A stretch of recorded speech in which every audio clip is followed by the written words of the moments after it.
Annyeonghaseyo, xin chào tất cả mọi người. Và hôm nay cũng đặc biệt một chút là chúng mình sẽ đi thi TOEIC. Kiểu nó cũng khá nhanh, chúng mình chỉ ôn tập trong kiểu gần chưa đầy 1 tháng. 1 tháng, 2 tháng gì đấy thôi, chứ cũng không quá là ấy, nhưng mà nói chung là mình cũng đã luyện đề khá là nhiều, thì cũng khá ok. Thế cho nên là hôm nay chúng mình quyết định đi. Thì đó là do chúng mình tham gia cái chương trình của trường ấy. Như mình đã nói là trường có rất nhiều gọi là chương trình, cái hoạt động ấy. Cái hoạt động này là cái hoạt động mà người ta sẽ chi tiền cho mình để mình học, như kiểu mua sách vở hay là sinh hoạt kiểu ăn uống các thứ. Rồi sau đó người ta sẽ kiểu mặc dù là thế nhưng mà người ta không cung cấp tiền thi đâu, mình phải tự trả tiền thi. Sau khi thi xong có kết quả vượt qua cái target mà mình đưa ra ban đầu ấy thì người ta sẽ lại thưởng tiền cho mình và thưởng cho mentor đấy luôn. Và mình làm mentor. Ok, cho nên là nói chung là nói là như vậy, chúng mình sẽ đi thi nha. Và mọi người thấy hôm nay tối hơn bình thường tại vì người ta cắt điện. Tại vì hôm nay là người ta phải kiểm tra điện, cho nên là cắt đúng lúc chúng mình đi thi là quá là trùng hợp và may mắn. Mong là thi thật tốt.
Chúng mình đang đi trên đường tới đâu ấy.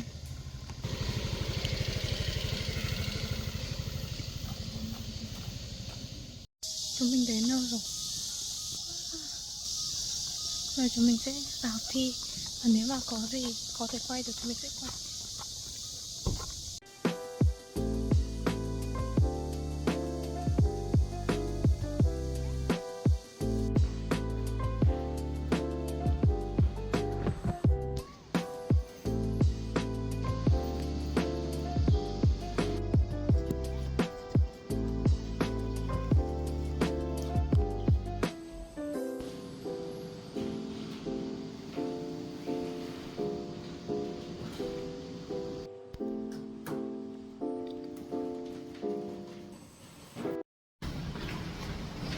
Xong rồi chúng mình đã gặp được nhau rồi.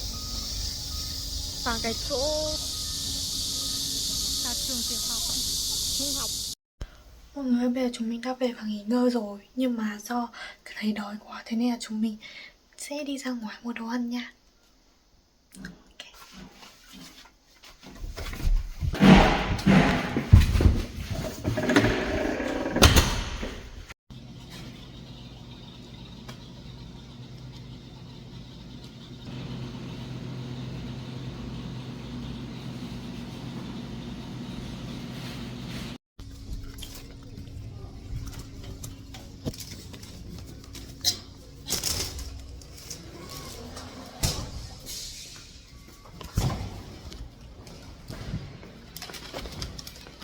Người ta cho một chai coca to luôn ấy.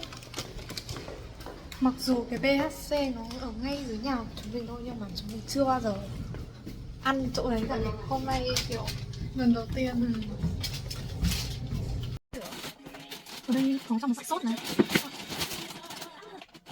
Là thôi. Cái này củ cải. Là mọi người biết vị mình gọi gì không? Twinkle vị đang hot rất hot. Không phải đang mà hot. Hello. Hôm nay chúng mình có mặt ở chỗ này và mọi người đoán xem mình sẽ đi làm gì. Chỗ này mọi người đoán xem mình sẽ làm gì ở đây. Chúng mình sẽ đi từ thiện, sẽ đi tình nguyện. Chúng mình chưa dám vào, sẽ có người đang ở trong ấy. Mình sẽ đi pass các thời gian ở một cái căn hộ apartment dành cho người lớn, người già neo đơn.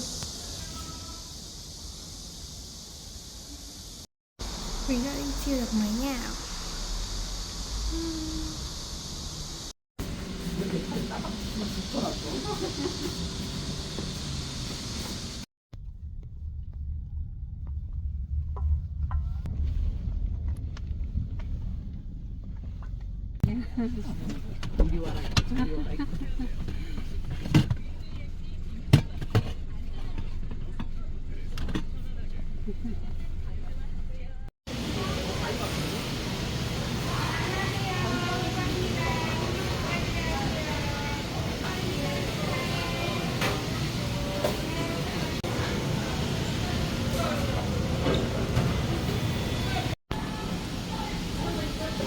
이거 쓸까? 여기 이거 포맛 이거 쓸까?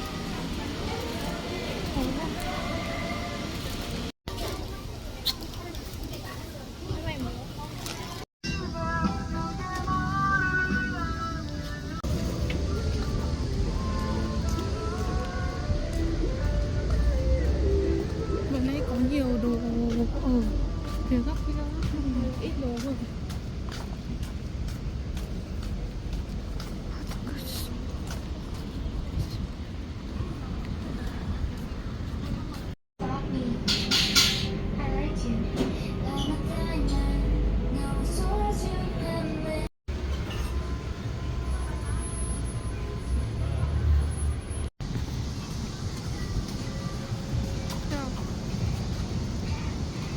Chúng mình mua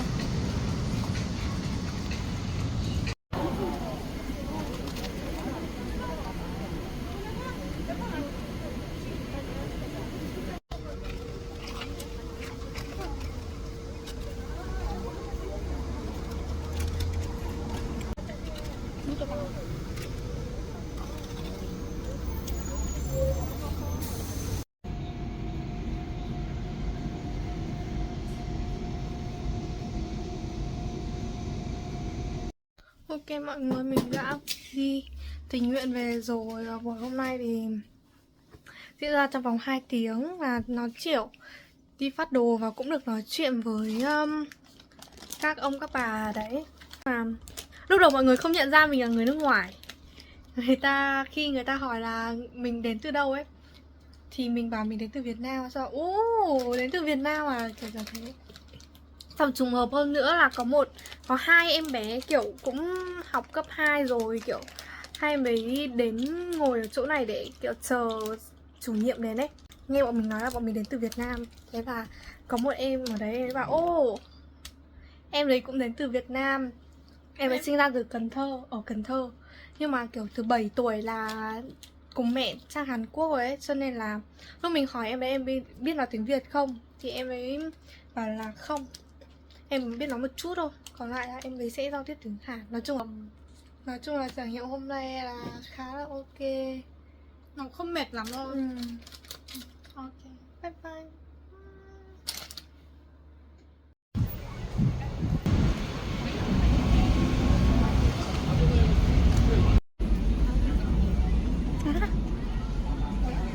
Cái này một cái khác.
của Hongdae và chúng mình phát hiện ra mọi người sai lầm này.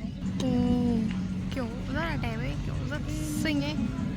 Đó, và ở Hongdae cái đất nó được trang trí màu sắc này ấy, cho nên nhìn rất là đẹp.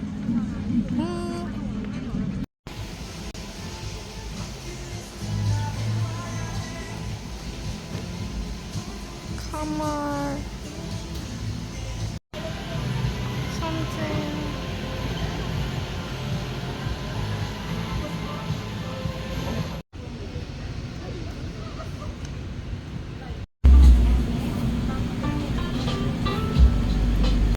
그때 당시에는 그렇지.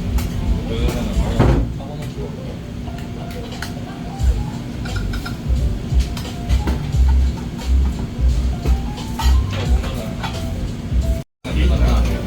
이번에 테스트하게 나오면 그런 거 보면은 근데 많은 영향을 주긴 했지만은 한 번 더 나오면은 그다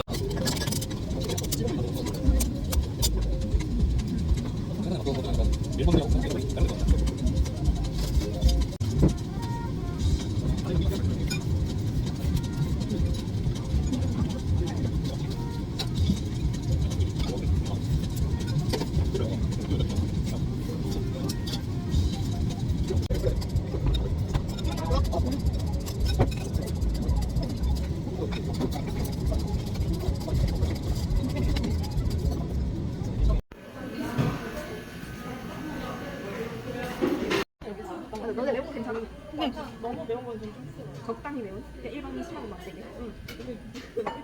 아니 이런 감칠맛 맛이 너무 조금하잖아.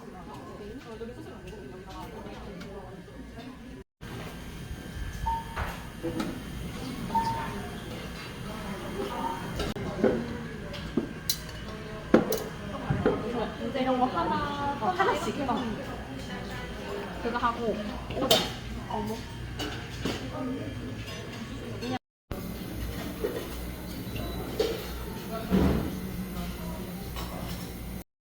뭔가 치킨은 피자 치킨이 많이 있어.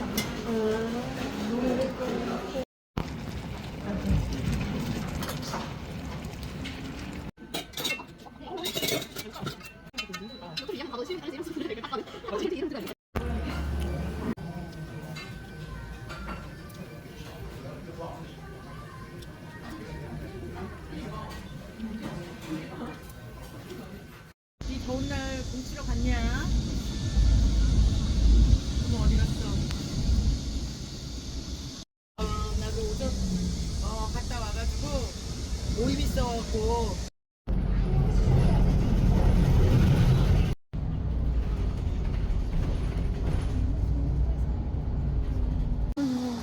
Không biết bọn mình đang ở đâu không? Đó chính là tòa nhà JYP. Chúng mình sẽ uống ở quán cà phê của JYP, Soul Cup. Ok.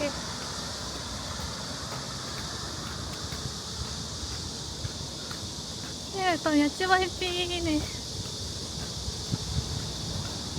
Kiểu quá quen thuộc ấy. Wow. 이렇게 우와 JYP 와 여기 cái tòa nhà cái chỗ ở tòa nhà JYP đóng cửa rồi. Ok bây giờ mình sẽ chụp ảnh ở đây.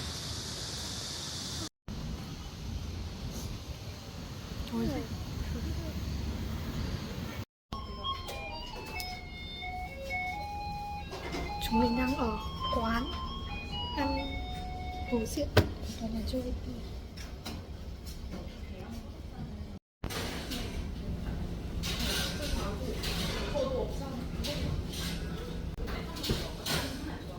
Các món bibimbap mình like.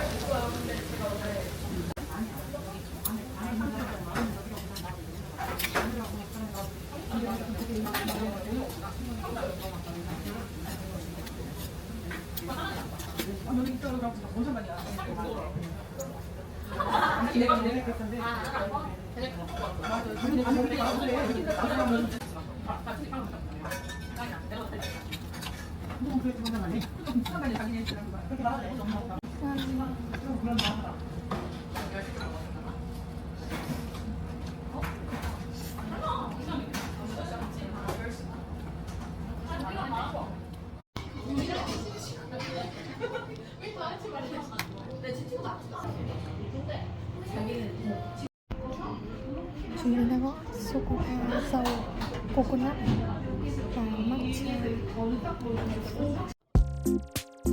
What the dog doing?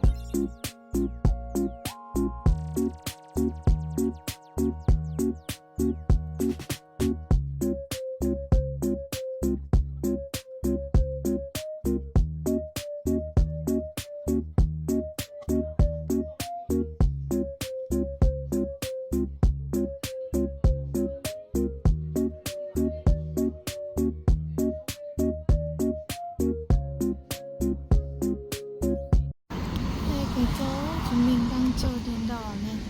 Thì cái chỗ này bọn mình không quay nhiều lắm, nhưng mà lần đầu tiên quay cho mọi người xem.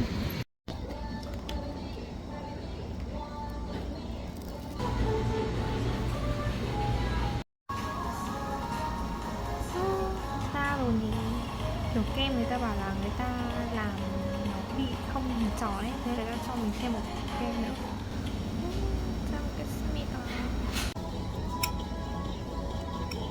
Cái này chúng mình gọi là apple mango, có nghĩa là xoài nhưng mà vẫn táo, có cả táo.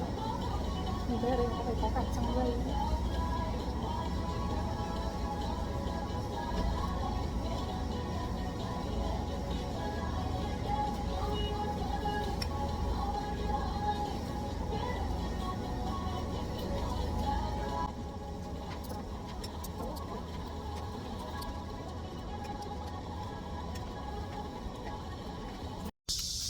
Vì tiện chúng mình sẽ đi mua đồ nữa.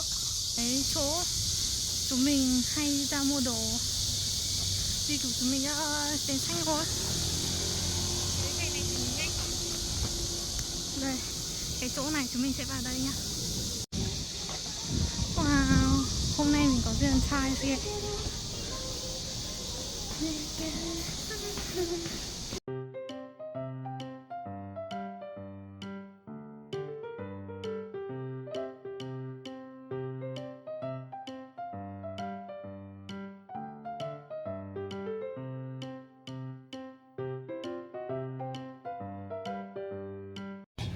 Với chúng mình mua bí đỏ rồi, bây giờ mua sườn để khi nào làm canh bí đỏ.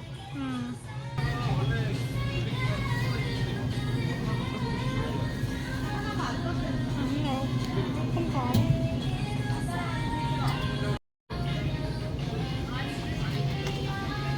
Lần trước mình mua loại này à?